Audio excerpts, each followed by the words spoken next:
Charlie's killer lived with his boyfriend who identifies as transgender, and then we had the Annunciation shooting, the Covenant shooting, all of these incidents.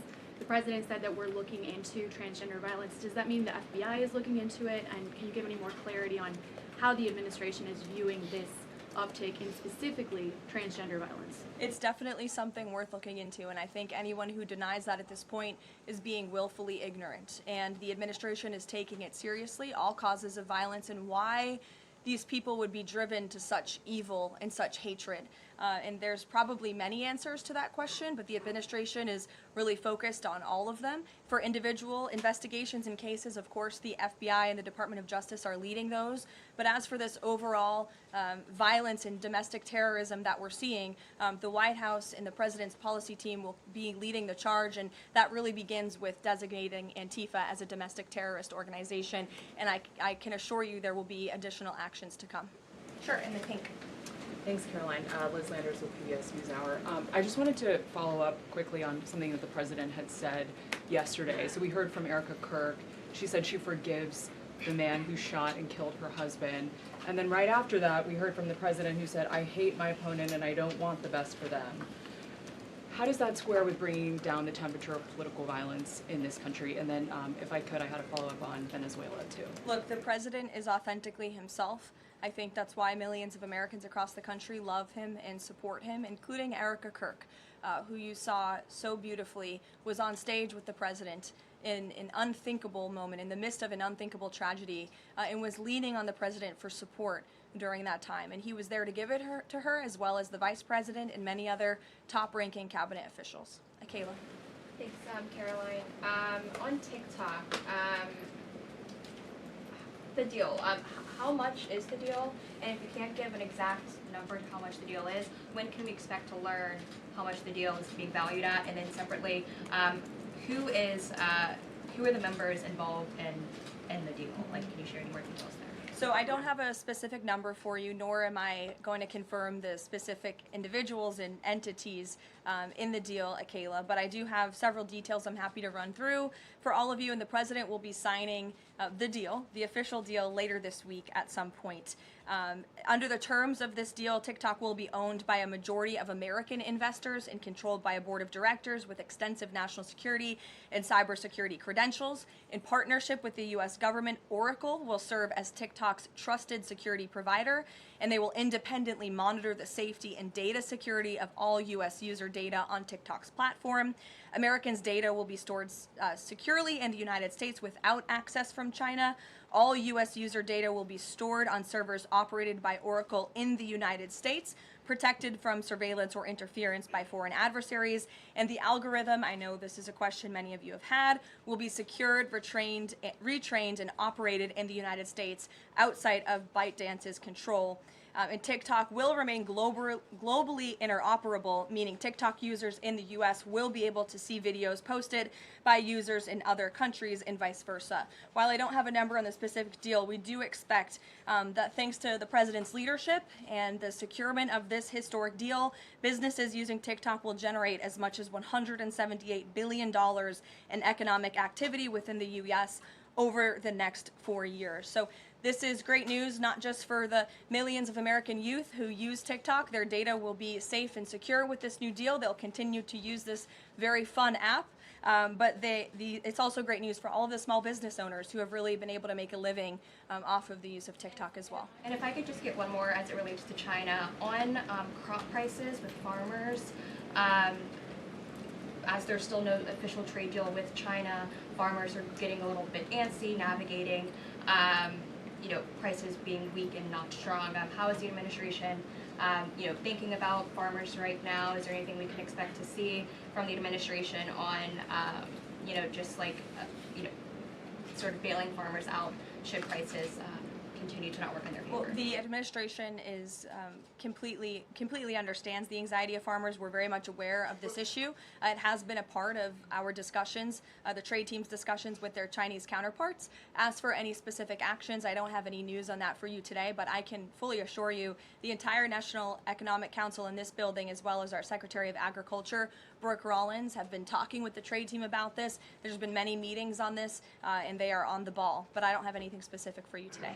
Sure, Selena. Thanks, Caroline. But the case against Letitia James was extensively investigated for 5 months, and President Trump's handpicked Attorney General Eric Siebert could not find any evidence that he committed a crime. So is the president saying here it doesn't matter if there's a crime, he just wants his political enemies to be charged? Well, let me just walk you through Letitia James. Letitia James completely abused her oath of office. Letitia James was actively and openly engaged in lawfare. You talk about weaponizing the Department of Justice. What was Letitia James's campaign slogan? It was prosecute Donald Trump. She was saying she was going to prosecute Donald Trump before she even knew if Donald Trump committed a crime, which of course we did not.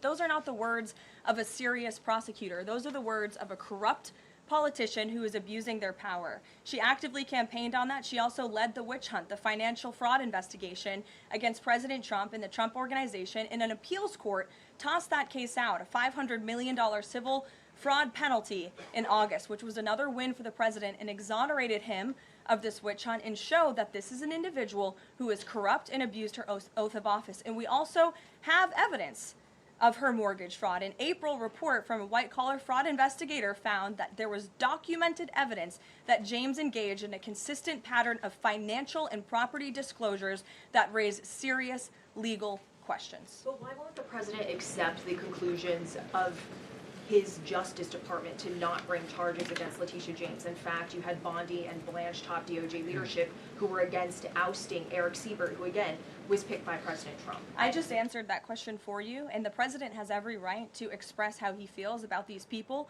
who literally campaigned on trying to put him in jail, who literally tried to ruin his life and ruin his businesses, and he wants to see accountability for those who abuse their office and abuse their power. And Letitia James absolutely did that, whether you want to admit it or not. Is that not Jeff. retribution, though? Jeff, it's accountability. Thanks, Jeff. Caroline. 2 foreign policy questions. President Putin has offered President Trump a 1-year extension of the latest, for the most recent treaty limiting nuclear weapons. Does the White House have a reaction to that? Does the president want to accept that offer? And then one separate issue, just generally, what is the president's response or reaction to the number of countries this week who are planning to or have recognized a Palestinian state? 2 great questions, Jeff. To your first question about Russia, the president is aware of this offer extended by President Putin, and I'll let him comment on it later. I think it sounds pretty good, but he wants to make some comments on that himself, and I will let him do that. As for all of these Western nations that are recognizing a Palestinian state, the president has been very clear. He disagrees with this decision. He spoke about that in the UK, standing right next to his friend, Prime Minister Starmer, and he feels this does not do anything to release the hostages, which is the primary goal right now in Gaza, does nothing to end this conflict and bring this war to a close. And frankly, he believes it's a reward to Hamas. So he believes these decisions are just more talk and not enough action from some of our friends and allies. And I think you'll hear him talk about that tomorrow at the UN. Kristen. Thanks, Caroline. Just going back to this Letitia James story, what does President Trump plan to do if the Attorney General, Pam Bondi, tells him that there is not enough evidence to bring his political opponent's cases or to charge those cases? That's a hypothetical question, Kristen. That hasn't happened at this point. But we did see one U.S. attorney not be able to find enough evidence, and now they no longer have a job. Is that something that you would consider? Look, the president stands with Pam Bondi 100%. He made that clear this weekend. He answered questions from all of you last night on Air Force One. He said the same, and that's how he feels at this moment in time. Just one more thing on the Attorney General with Pam Bondi. Caroline, would the president support designating Russia as a sponsor of terrorism if it does return kidnapped Ukrainian children? And secondly, we just found out through questioning that Hunter Biden sat in on the discussions of his pardons. What's the White House response to that? Unfortunately, I think it's unsurprising, and it's also very telling that one of the only pardons Joe Biden signed on his way out the door was the pardon of his son. Everything else was signed with an auto pen, but that one was clearly his own signature. To your first question about Russia, I have no news to share with you on that. Sure, in the yellow. According to media reports, Maduro has sent a letter to President Trump, but President Trump avoided saying whether he has read it. Did he receive it? We have seen this letter. Frankly, I think there were a lot of lies that were repeated by Maduro in that letter, and the administration's position on Venezuela has not changed. We view the Maduro regime as illegitimate, and the president has clearly shown that he's willing to use any and all means necessary to stop the illegal trafficking of deadly drugs from the Venezuelan regime into the United States of America. Context of the letter? Thank you. Gilbertson, go ahead. The admin. To you and then go ahead.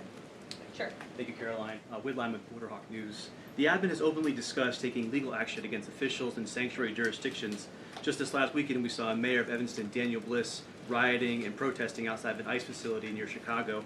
Are there plans to start arresting sanctuary mayors or governors going forwards? Unless they commit a crime, I don't see them being arrested. But if they are violating federal law, if they are violating state law, then of course they should be arrested by state and local law enforcement. If they're violating federal law, then they can expect the consequences of that behavior. Nick. Thank you, Caroline. Would the president like to see Congress pass a national holiday honoring Charlie Kirk annually? That's an interesting question. I'm sure he wouldn't oppose such a thing. But you can pose that to him yourself next time you get the chance. Sure thing. And to follow up too, I know the president is honoring Charlie with the Presidential Medal of Freedom. Is there anything else that we don't know of in the works to honor Charlie? Not at this time, but we do look forward to that Medal of Freedom ceremony very soon. Daniel. Thanks, Caroline. This past Friday, Adam Schiff, Tim Kaine, they introduced a resolution on Capitol Hill aimed at stopping the successful kinetic strikes against narco-terrorists in the Caribbean Sea. What does a move like this, what type of message does it send to families, specifically families who have suffered at the hands of deadly narco drugs like these?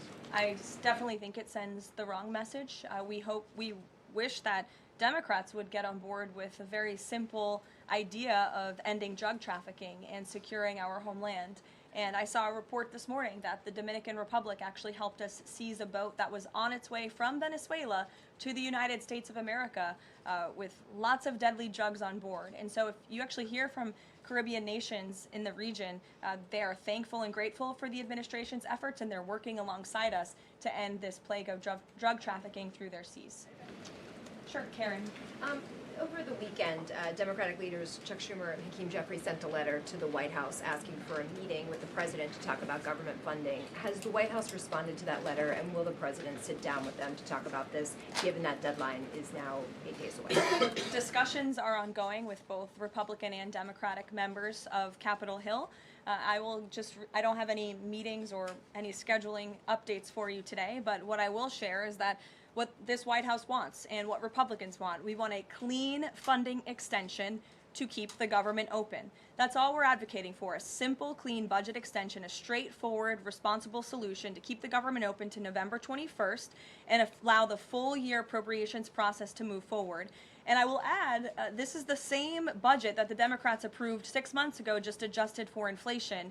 And unfortunately, all of a sudden now, they want to shut down the government. And if the government is shut down, it's only going to, it will be the fault of the Democrats, and it will only hurt the most vulnerable in our country, our seniors, our veterans, our military families, and increasing security for members of Congress, which is something this White House and the administration supports. And if you look back at the statements made by Chuck Schumer and Hakeem Jeffries in the past, they too have advocated against a shutdown and for keeping the government open. Democrat Chuck Schumer himself said a shutdown would mean chaos and pain and needless heartache for the American people. He said once, avoiding a shutdown is very good news for the country, for our veterans, for parents and children, for farmers, and for small businesses. Hakeem Jeffries also said it's about the harm. Families will be hurt if there is a government shutdown. Farmers will be hurt. Holiday travel will be impacted. Democrats clearly know what the right thing to do is here. It's to join with Republicans to pass this clean funding extension. That's what the White House and the president wants. And with that, we will see you all at 4 o'clock for this big announcement later on. Thanks, guys.